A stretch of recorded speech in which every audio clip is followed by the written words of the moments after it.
Started in 2003 with its first preschool in Mumbai, Rajesh Bhatia's Treehouse Education can today possibly claim to be India's largest preschool chain with 349 preschools across India.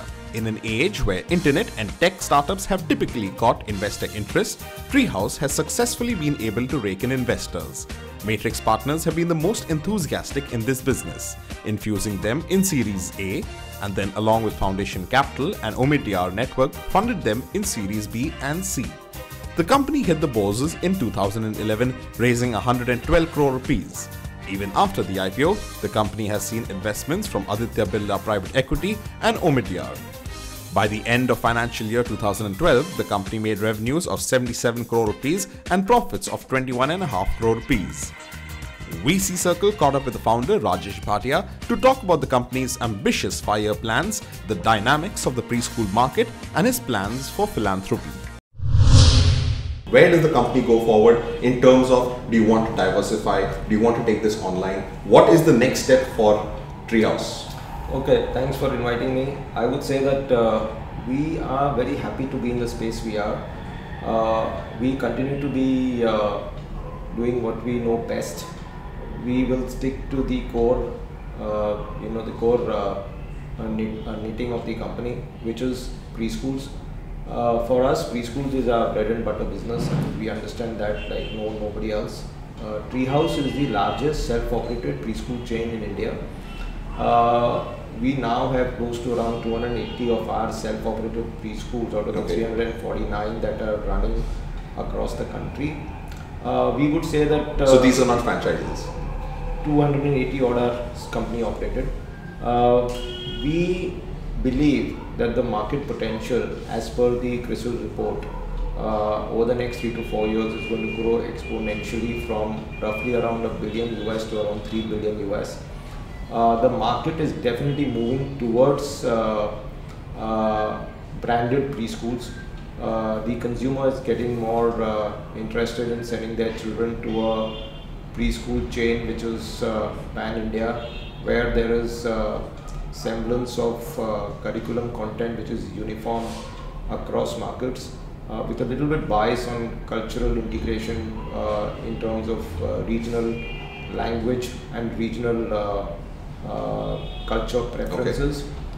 We've understood most or all of these inputs from the markets that we've been to, and we believe that we have a long way to go. We could go in the next 5 years probably upward of 1,000 preschools, and yet the market could keep. So what is this target? This 1,000 preschool target is for what? So we probably think that in the next 5 years we could do 1,000 preschools. The ratio roughly right now is 80-20 in terms of self-operated to franchising. We believe that on a steady state basis it could be skewed between 70 to 75% self-operated to 25-30% on and off. It can keep changing. If you see our track record in the last 3 years, it's been between 67% to 80%. So it keeps changing quarter on quarter depending upon the opportunities that we get in the market. What is the kind of admission rate at a singular preschool, and what is the kind of capacity that one preschool can? So let me put it that we operate our preschools on a 2-shift basis. That is from 9 to 11 and 11:30 to 1:30 in the mornings. When we talk of capacity, we are just talking of capacity over 2 batches. We are not facing a demand problem. What we are facing in markets where we are well entrenched, and we are well entrenched or we are market leaders virtually in 5 out of the 10 metros currently that we are operating from. And we see huge growth in those markets for our brand. It's the supply side constraint that we face. So what we do is we now sweat the asset more than previously, and since last year we've been actually running batches in the afternoons too. It means that the first time a child comes to a preschool, he comes in the afternoon. So the morning hours there are no seats available. And for next year we are seeing a greater demand going there. So typically what's happening is the asset utilization levels are going up, and obviously we factor our P&L based on a 2-shift model. And now a 3rd or a 4th shift actually adds a larger impetus to the EBITDA level margins, and obviously changes the profile of the return on equity and return on capital employed. Okay. So I would say the supply side constraints are not from is not just from manpower. I'm also talking of the physical space. Okay. You see in cities like Mumbai, Kolkata, now Ahmedabad, real estate as a cost, and since we work on an asset-light model, real estate as a cost keeps going up. So it's important to sweat the asset that you have taken on a leased out basis much more than to keep opening newer outlets. Okay. So what we are doing is we are actually sweating the asset much more. Okay. And hence preferences on a first come basis are given to parents who want the morning or the afternoon batches, where that is from 9 o'clock, which is the morning batch, or the noon batch, which is at 11:30. Okay. But is there a price difference as well? No, there's none. But even the afternoon batches are being sought after, because we don't have space, and we really just don't want to go and expand and take more places on rental. Okay. Because here's a chance for us as a company also to sweat the asset and obviously add a few percentage points on our EBITDA margins. Okay. How long does it take one preschool to break even? See, internally we benchmark it for 18 to 24 months. Okay. For a break-even point. But because of the brand preference, the brand equity, and Treehouse being known all over, these days in some markets, on a best case basis, and we are lucky in a few of our openings, where break-evens are as fast as 6 months. Okay. And generally speaking, the current trend is between 12 to 18 months we do break even these days, because the brand and the brand equity has caught on tremendously across the country. Okay. Would you not want to expand then on a franchisee model? Because if the lease costs and the real estate costs are building up, then why is it that still your franchisee is making up only 25%? So franchising is right now about 20%.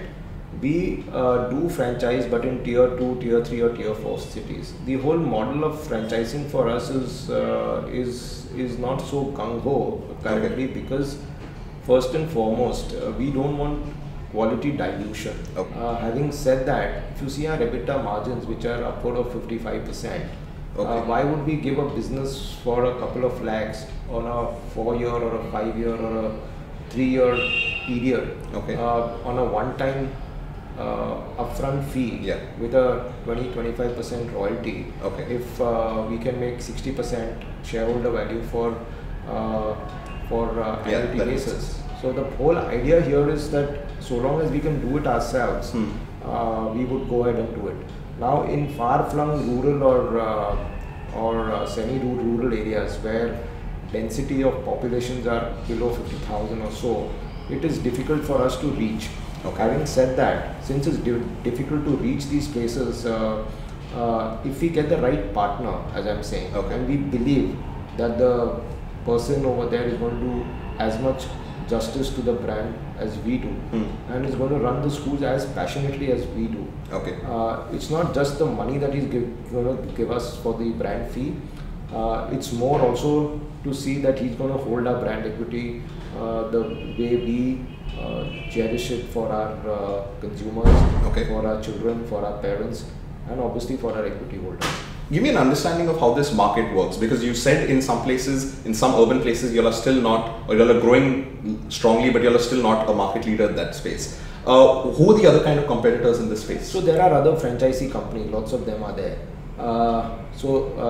And they've been there in the space much earlier than we were there. Or in those markets much earlier than we were present. You must understand that we grow our markets slowly and steadily, and we grow our markets on a concentrated basis, city after city. So what we do is basically, since they are there, it obviously there is market share and there is a certain competitive advantage that we have over markets where we are well entrenched, from where the brand equity has been built. Okay. Having said that, it does take some time to unleash our brand over there, to be able to convince consumers that a different, probably better product offering is available and a better service. And I believe, and that is more so because of the self-operated preschool chain that we run. And last but not the least is the affordability plank, because we cater to the Aam Aadmi. We believe as a core philosophy that affordability and education for all is a must. So if you see us in some of these cities, right from Mumbai to Kolkata to Ahmedabad to Jaipur to wherever you go, you will find us in the poshest of areas, and you will find us also very in areas where you have the urban poor. But is there a place where is for the typically urban and upper class market, is there a different sort of pricing? So the pricing is a direct variable of the rentals we pay. Okay. So we work on a cost plus kind of a model where we work backward and say that we believe we should be working on EBITDA margins of 50% and then price it backward based on the rentals in that area. Okay. And the rest is a pass back to the customer. Okay. Just stepping back onto the question of the market, since you all weren't the first players typically in this space, what are the key barriers to entry that you all had to overcome? So I'll say the entry barrier in this industry is not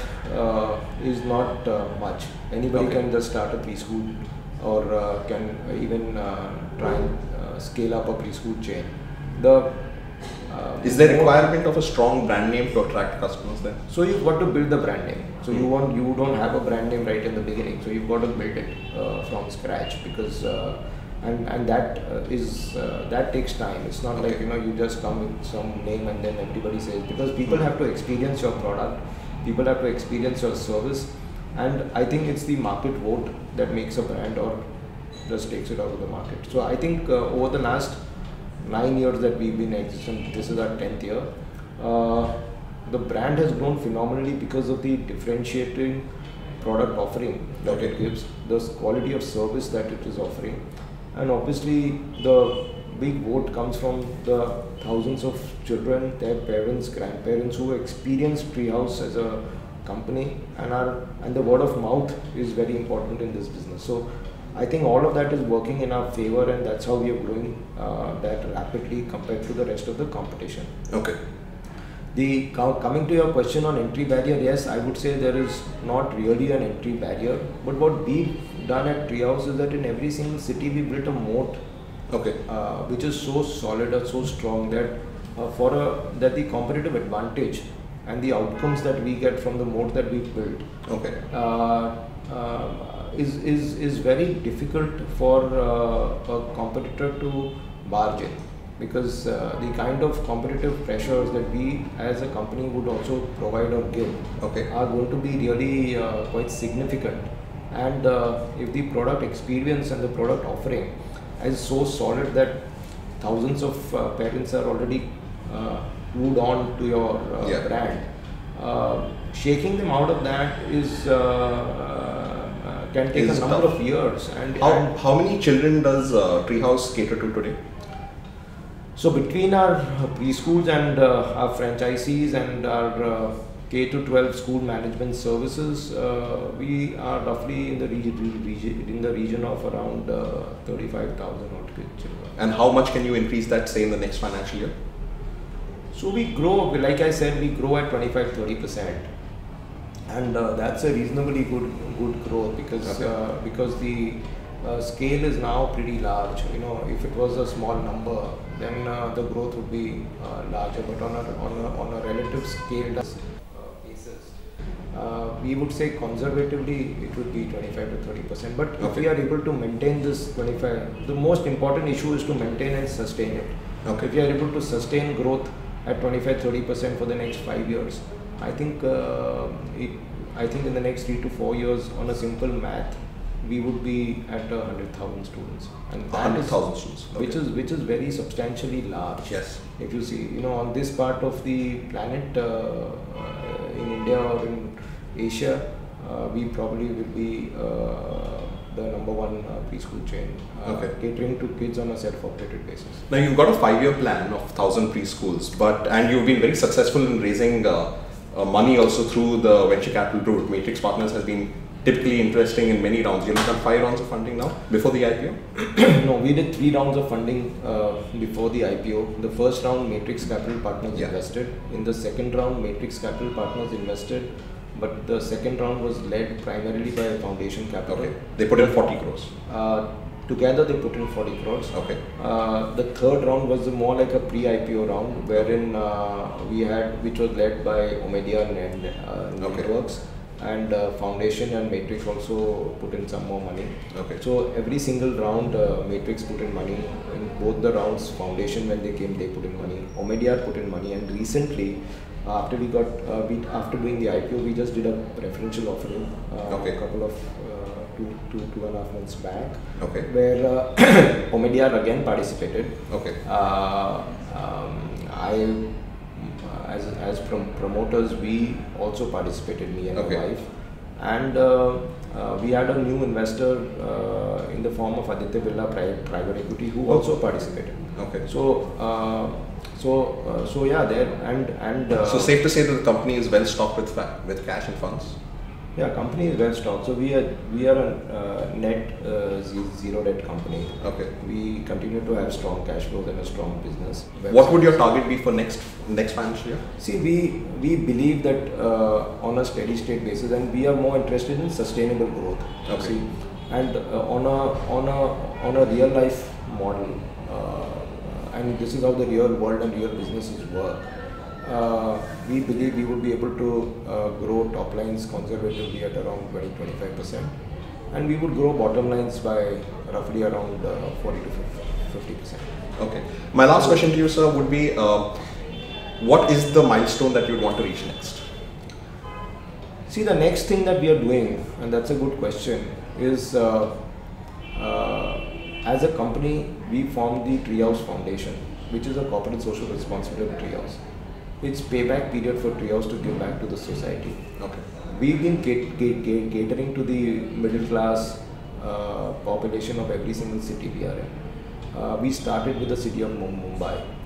We now want to cater to the urban poor. Okay. So by urban poor, you're talking about lower middle class? Lower middle class or below that. Okay. First and foremost, we want to touch the community helpers in our society. When I say community helpers, we mean the auto rickshaw drivers, the taxi drivers, the maid servants in our houses. How would you be reaching out to them? So we are opening, a couple of months back, we acquired Mahesh Tutorials preschool division, wherein a brand called Global Champs came to us. So Global Champs is now merged into Treehouse, very, very clearly. But the brand stays with us. So under the brand of Global Champs, we are proposing to start 6 preschools in the city of Mumbai by June. These preschools will be earmarked only for people who are at that rung of the society, people who carry orange, red or yellow ration cards, who are below the poverty line, who are with a regional bias, and even our teacher training programs would be there for the mothers at a very low price, such that we are able to cater to a completely new market segment, which kind of helps us to touch millions of lives in this country. Are there such acquisition targets available like this? I would say that Mahesh was one such target which we believed came to us at a very reasonable price.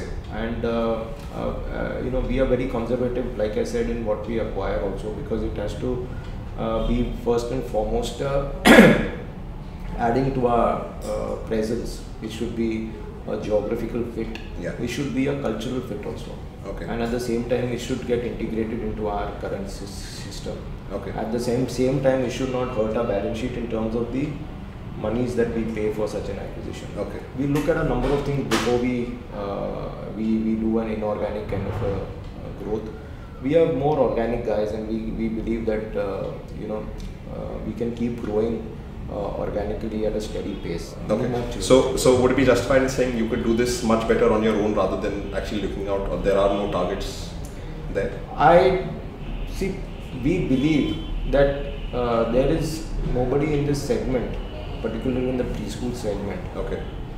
who has thought of even catering to this kind of a market. Okay. The whole point is most or all companies are in the business of franchising, and the franchisees are more interested in catering to a particular section of the society, since they are battling against inflation, increased rentals, increased salaries, so on and so forth, and they are doing one or two franchisee preschools on their own, paying royalties, paying the upfront costs. So they are in that mode. Okay. Whereas, so the question of they being philanthropic, or they even thinking of going to that kind of a market, and those companies also thinking of those kind of markets, I haven't seen thus far. Okay. Since we are operating in a self-owned, self-operated preschool chain, the natural corollary for us is to then go from the large cities where we are present, well entrenched, to serve a section of the society that we feel is untapped, where we feel is large, and where we feel is we can make a large difference to the cross section of people. And I think that happens only if one is passionately running the business, one is passionate about giving back to the society, giving back to children, and one is passionate about the whole space, irrespective of the child that comes to your school. All right. Well, on that note, sir, thank you for talking to me. So thank you.